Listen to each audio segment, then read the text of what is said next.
Hi friends, आपल्या चॅनलला तुमचं स्वागत आहे. जय गजानन श्री गजानन. तर आम्ही आलो आहोत शेगावमध्ये. तर गुरुवारी आलो होतो. तर गुरुवारच्या पालखीचा खूप छान असा व्हिडिओ मी तुमच्याबरोबर आधी पण शेअर केलेला आहे. आणि पालखीच्या आधी होतं कीर्तन, माऊलींचा गजर खूप छान असं असतं, ते सुद्धा मी तुमच्याबरोबर शेअर केलेलं आहेच. आणि जेव्हा ही पूर्ण पालखी मंदिराला प्रदक्षिणा मारते तर त्याच्याबरोबर भाविकही असतात मागे, पालखीच्या मागे. आणि तो अनुभव अद्भुत असा आहे, खरंच खूप छान आहे. तो व्हिडिओ पूर्ण मी तुमच्याबरोबर शेअर केलेला आहे, चॅनलला नक्की बघा. तर पालखीचा आरती वगैरे झाली आणि कीर्तन होतं 8 वाजता. तर म्हटलं कीर्तनाला थोडा वेळ आहे, म्हणून मग आम्ही विचार केला की चला आता आपण थोडं एक राऊंड मारून या बाहेर. मग आम्ही आलो मार्केटमध्ये. तर तरी पण भरपूर वेळ होता, तर म्हटलं आपल्याला भरपूर असा वेळ आहे अजून, तर मग आपण जेवण वगैरे करून घेऊया. आणि मग कीर्तनाला थांबलो की 10-10:30पर्यंत ते चालतं. गुरुवारी मंदिर भरपूर वेळ चालू असतं, त्याच्यामुळे काही प्रॉब्लेम नाही. का इतर वेळेस लवकर बंद होतं, पण गुरुवारी शक्यतोवर जास्त वेळ चालूच असतं मंदिर. तर मग आम्ही बाहेर आलो मार्केटमध्ये आणि मार्केट थोडं फिरल्यानंतर मग आम्ही आलो जेवणासाठी. जेवण वगैरे केलं. तर भक्तनिवासमध्येच आम्ही जेवण केलं. तिथे कुपन वगैरे मिळतात, म्हणजे ज्यांचे रूम असले तिथे त्यांना कुपन देतात आणि त्या कुपनावर आपण जेवण करू शकतो. म्हणजे खूप सुंदर असा प्रसाद असतो तिथे सुद्धा. आणि जेवण वगैरे झालं आमचं. आणि जेवण झाल्यानंतर मग म्हटलं चला आता कीर्तनाला जाऊया, म्हणून तरी 5-10 मिनिट वेळ होता. तर म्हटलं चला कीर्तनाला मंदिरात येऊया, कारण भक्तनिवासपासून अगदी जवळच असं मंदिर आहे, त्याच्यामुळे पायी 2-4 मिनटाच्या अंतरावरच मंदिर आहे.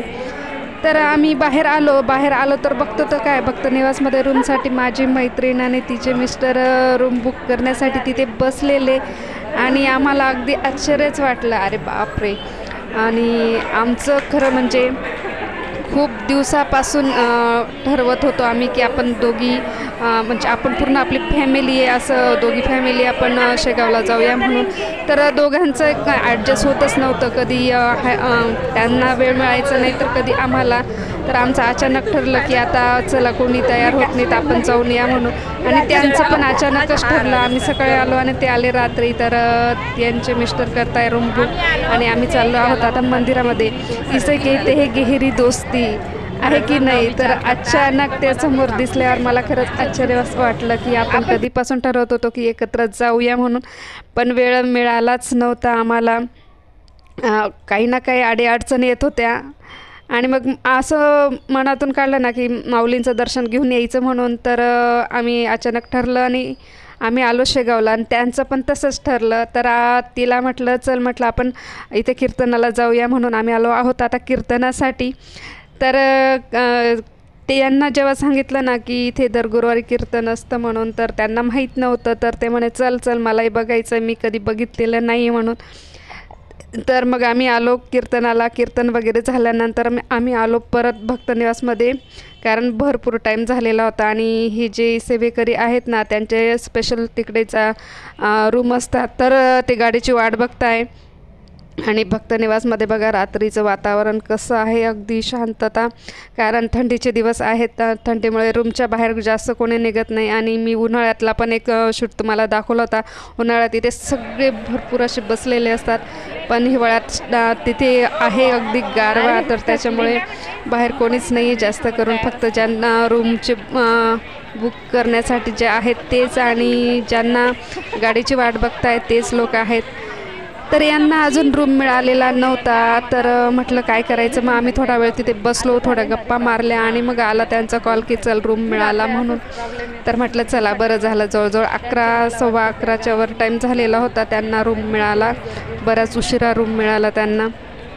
तर मग आम्ही म्हटलं चला आता आपण रूमवर जाऊया म्हणून. आणि हे बघा मागे ह्या सेवेकऱ्यांसाठी बस आलेली आहे त्यांची स्पेशल. आणि हे चालले आता त्यांचे जिथे रूम असतील त्या ठिकाणी.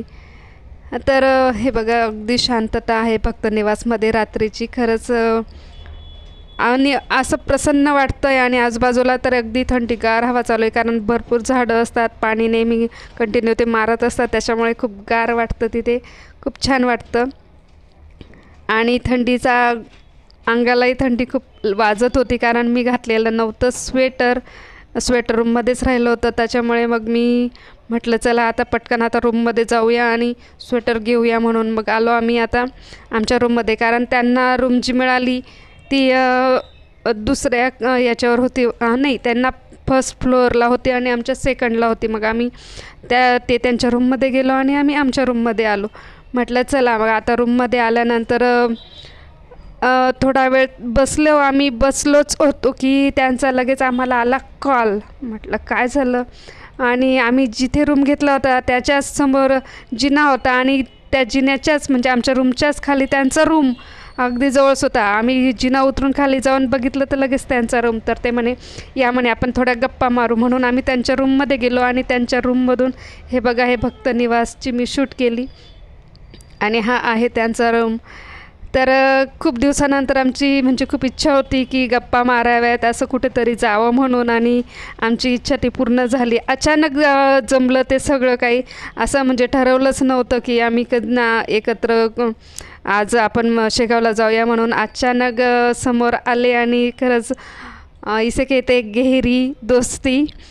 तर खूप गप्पा मारल्या आम्ही भरपूर अशा, कारण खूप दिवसापासून चाललं होतं छान असं निवांत कुठेतरी गप्पा माराव्यात, कुठेतरी फिरावं म्हणून. तर रात्री आम्ही भरपूर अशा गप्पा मारत बसलो आणि इतक्या गप्पा मारत बसलो की किती वेळ झाला ते आम्हाला समजलंच नाही. जवळजवळ 12:30च्या वरती टाईम झाला होता, 1:15 वाजत आलेला होता, पण आमच्या गप्पा संपत नव्हत्या. खूप गप्पा मारत बसलो आणि त्याच्यानंतर मी केलं इथे भक्त निवासमध्ये सगळं असं शूट की रात्रीचं वातावरण कसं असतं म्हणून. हे बघा अगदी शांतता असते. तर तुम्हाला हा व्हिडिओ कसा वाटला ते मला नक्की सांगा आणि आवडल्यास लाईक शेअर करायला विसरू नका बरं का. जय गजानन श्री गजानन. हो, आणि जर तुम्ही चॅनलला नवीन असाल तर सबस्क्राईब नक्की करा. तुम्ही इतर भरपूर असे व्हिडिओ शेअर करतच असाल, पण माऊलींचा, गजानन महाराजांचा, शेगावचा हा व्हिडिओ नक्की शेअर करा. आणि इतरांना ज्यांना दर्शन घ्यायला जायला जमत नाही तर त्यांच्यापर्यंत नक्की हा व्हिडिओ पोचवा. त्यांनासुद्धा भक्तनिवास किंवा शेगाव गजानन महाराजांचं मंदिर कसं आहे तर ह्या व्हिडिओच्या माध्यमातून निदान त्यांना समजेल. आणि भक्तनिवासमधले हे बघा हे असतात रूम, तर भक्तनिवासचे रूमही कसे आहेत तेही समजतील. आणि मी एक व्हिडिओसुद्धा टाकलेला आहे की भक्तनिवासच्या रूमचे बऱ्याच जणांनी मला कमेंटमध्ये विचारलं होतं की ताई भक्तनिवासच्या रूमचे रेट काय आहेत म्हणून. तर मी मागे पण एका व्हिडिओमध्ये टाकलेला होता आणि आजही तुमच्याबरोबर मी त्या रूमचे रेट शेअर करते. तर तुम्हाला जर 2 बेडचा रूम पाहिजे असेल तर त्याला 250 रुपये